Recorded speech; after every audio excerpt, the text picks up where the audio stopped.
नमस्कार प्रिय दर्शकों, मैं आचार्य दीनानाथ चौबे स्वागत करता हूं हमारे इस यूट्यूब चैनल पर। और आज मैं विशेष उपाय लेकर आया हूं जिस पर बच्चों के शीघ्र विवाह के लिए करें यह चमत्कारी उपाय। जो 11 जून गुरुवार परमा एकादशी के दिन आपने यह उपाय कर लिया तो बच्चों का शीघ्र अतिशीघ्र विवाह हो जाएगा। क्योंकि भूमंडल पर ग्रह नक्षत्रों का एक ऐसा योग भ्रमण करते रहता है कि छोटा से छोटा उपाय भी जो गार्जियंस कर लेंगे या बच्चे स्वयं कर लेंगे, जिनके विवाह में बाधा आ रही है, तो बड़ी सी बड़ी जो मुसीबत है, बड़ी से बड़ी जो दोष हैं, कुंडली के समाप्त होंगे और बच्चों का शीघ्र विवाह हो जाएगा। या फिर कोई रोग सता रहा हो या ऋण से मुक्ति चाहते हो, धन दौलत ऐश्वर्य प्राप्त करना चाहते हो, तो श्रीमन नारायण की कृपा एकादशी तिथि पर होती है, जो कि 11 जून गुरुवार के दिन पड़ा है।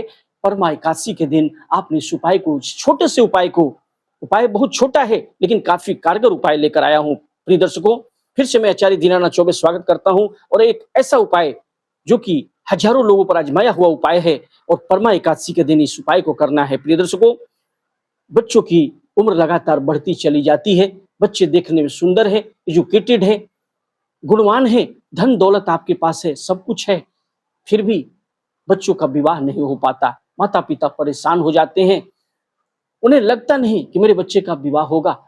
ऐसे में नेगेटिविटी छा जाती है, घर में नकारात्मक स्थिति हो जाती है। बच्चे देखने में गुणवान होने के बाद भी गार्जियन को यह चिंता सताने लगती है और उन्हें लगता है कि मेरे बच्चे का विवाह होगा ही नहीं। अगर आप भी इन चिंताओं से घिरे हुए हैं तो प्रिय दर्शकों, एकादशी तिथि पर जो मैं यह उपाय लेकर आया हूं, सुबह शाम कभी भी इस उपाय को किया जा सकता है। माता पिता भी कर सकते हैं, बच्चों का नाम गोत्र लेके, या लड़के लड़कियां भी जिनके विवाह में बाधा रही है, इसे वे कर सकते हैं। प्रिय दर्शकों, शुरू से अंत तक बने रहें और इस एक एक पॉइंट्स को बारीकी से देखें, क्योंकि हजारों लोगों पर आजमाया हुआ उपाय है और जिसने भी इस उपाय को किया उसे सफलता जरूर मिली।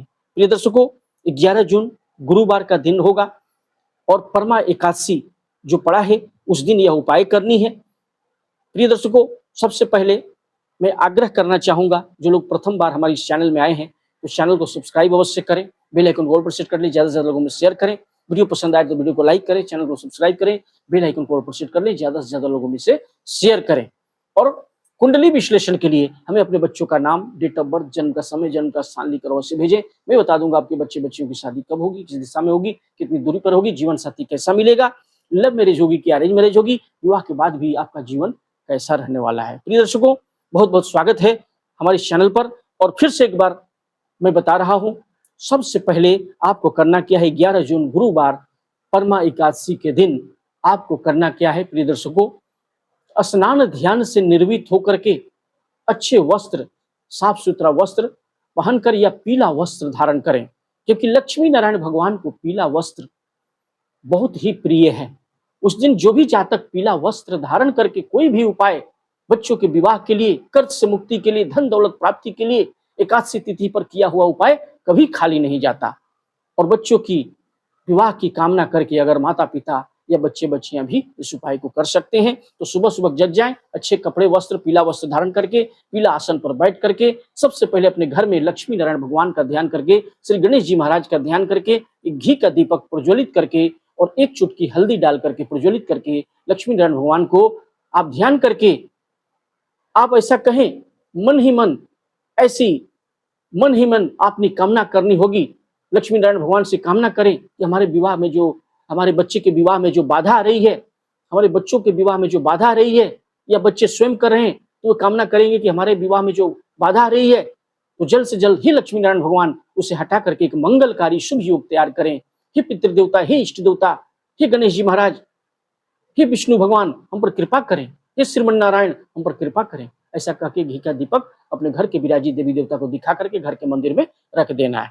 उसके बाद आपको करना क्या है, शुद्ध आटे का, आटा बाजार से लेकर एक दिन पहले ही रख ले। आटा जो होता है जिसकी रोटी बनती है, तो शुद्ध आटा ले ले, उसमें थोड़ा जल मिला करके उसे गूंथ लें और एक रोटी तैयार करें अपने हाथों से। अगर लड़के लड़कियां विवाह में बाधा रही है तो अपने हाथों से एक रोटी तैयार करेंगे, जैसा भी हो एक रोटी तैयार कर लेंगे, साफ सुथरा एक रोटी तैयार करें।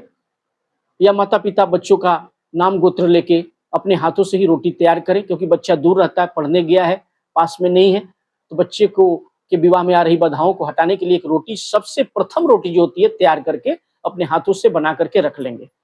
एक रोटी तैयार करेंगे, या लड़के लड़कियां भी तैयार कर लेंगे जिनके विवाह में बाधा आ रही है।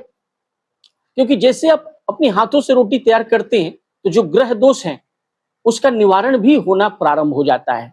क्योंकि आपकी कुंडली के जो दोष हैं, आप खुद उपाय करते हो, बच्चे स्वयं हैं, उपाय करेंगे तो ये और भी कारगर उपाय होगा, लेकिन बच्चे तो कर नहीं पाते हैं। वैसी स्थिति में माँ भी बच्चों के लिए नाम गोत्र लेके कि मेरे बच्चे के विवाह में जो बाधा आ रही है, प्रथम रोटी तैयार कर लेंगे।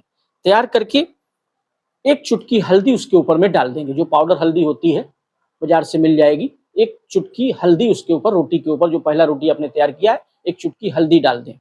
इसके बाद एक गुड़ का टुकड़ा डाल दें। याद रखिए, गुड़ का टुकड़ा भी ले लेंगे, उससे फोल्ड कर लेंगे और कागज में लपेट लेंगे। लपेट करके आपको करना क्या है, घी का दीपक भी तैयार कर लेना है और उसमें भी थोड़ा सा हल्दी डाल देना। एक चुटकी हल्दी घी के दीपक में तैयार करके उसमें एक चुटकी हल्दी डाल दें। इसके बाद एक रोटी को लेकर चले जाएं। कहाँ लेकर जाना है? गौ माता के पास। एकादशी तिथि पर, परमा एकादशी के दिन गुरुवार को पड़ा है, 11 जून गुरुवार, परमा एकादशी के दिन, गुरुवार के दिन जाएं। जहां भी गौ माता मिलती हैं, उनका ध्यान करें कि हे गौ माता, हमारे बच्चे के विवाह में जो बाधा रही है उसे समाप्त करवाएं, और एक लोटा जल लेके भी जाएं। याद रखें, एक लोटा शुद्ध जल लेके जाएं। सबसे पहले चरणों में जल को थोड़ा सा गिरा देना है। गौ माता के दाहिने पैर में या दाहिने बाएं पैर में आप गिरा दें। और इसके बाद आपको करना क्या है, एक रोटी जो फोल्ड करके ले गए हैं, थोड़ा हल्दी और मीठा लेके गए हैं, उसे कागज को हटा दें और रोटी को खिला दें, गौ माता को खिला दें। उनका आशीर्वाद लें, चरणों को जल भी गिराना है उनके चरणों पर। जल को लेके माथे से स्पर्श करेंगे। माता पिता बच्चों का नाम गोत्र लेके खिला देंगे और अपने माथे पर स्पर्श कर लेंगे और कहेंगे, हे गौ माता, मेरे बच्चे के विवाह में जो बाधा आ रही है, या जो कर्ज से मैं दबा जा रहा हूं, या धन दौलत ऐश्वर्य, कुछ भी आपकी कामना हो, सब कामना गौ माता पूरा करेंगी। क्योंकि 33 करोड़ देवी देवता गौ माता में वास करते हैं और उनका आशीर्वाद होगा। जैसे ही आप कहेंगे तो बड़े से बड़े दोष समाप्त होंगे और 33 करोड़ देवी देवता आपको आशीर्वाद देंगे और बच्चों का शीघ्र से शीघ्र विवाह हो जाएगा। तो गौ माता को रोटी आपने खिला दिया, हल्दी और गुड़ के साथ रोटी खिला दिया, चरणों को के ऊपर जल गिराकर चरणों का जो जल है माथे से स्पर्श किया, या लड़के लड़कियां जिनके विवाह में बाधा आ रही है, चरणों को स्पर्श करके जल को माथे से लगा लेना है। 33 करोड़ देवी देवता आपको आशीर्वाद देंगे और बड़ी से बड़ी जो आपके अंदर महत्वाकांक्षा होगी, जो आपकी मनोकामना होगी, वह माता रानी जरूर पूरा करेंगी। और एकादशी तिथि पर यह उपाय जरूर करें। इसके बाद जो हल्दी डाल करके एक दीप आपने लिया है, घी का बना हुआ दीप लिया है, अगर आप दिन में कर रहे हैं तो बहुत अच्छी बात है, नहीं तो सायंकाल भी इस उपाय को रात्रि के समय भी आप कर सकते हैं। गौ माता को रोटी खिला करके उसके बाद जा करके जो दीपक है उसको घी, जो आटे का दीपक एक और बना के एक्स्ट्रा लिया है आपने, तो उसको घी का दीपक ले लिया, उसमें एक चुटकी हल्दी डाल लीजिए। अभी प्रज्वलित मत कीजिए, माथे से स्पर्श करके 7 बार वार करेंगे। लड़के लड़कियां जिनके विवाह में आ रही है क्लॉकवाइज वार कर लेंगे या एंटी क्लॉकवाइज भी वार कर सकते हैं आप।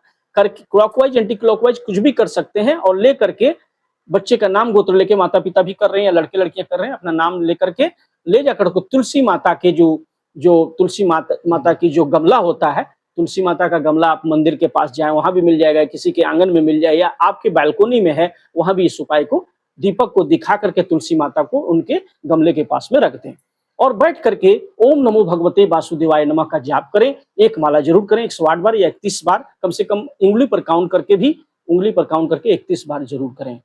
आशा करते हैं वीडियो पसंद आया तो वीडियो को लाइक करें, चैनल को सब्सक्राइब करें, बेल आइकन को प्रेस कर लें, ज्यादा से ज्यादा लोगों में शेयर करें। प्रिय दर्शकों, और कुंडली विश्लेषण के लिए हमें अपने बच्चों का नाम, डेट ऑफ बर्थ, जन्म का समय, जन्म का स्थान लिखकर अवश्य भेजिए। मैं बता दूंगा आपके बच्चों की शादी कब होगी, किस दिशा में होगी, कितनी दूरी पर होगी, जीवन साथी कैसा मिलेगा, लव मैरिज होगी क्या अरेंज मैरिज होगी। सारे प्रश्नों के लिए हमें स्क्रीन पर दिए हुए नंबर पर संपर्क अवश्य करें। तब तक के लिए जय तुलसी माँ भवानी, नारायणी नमस्तुते।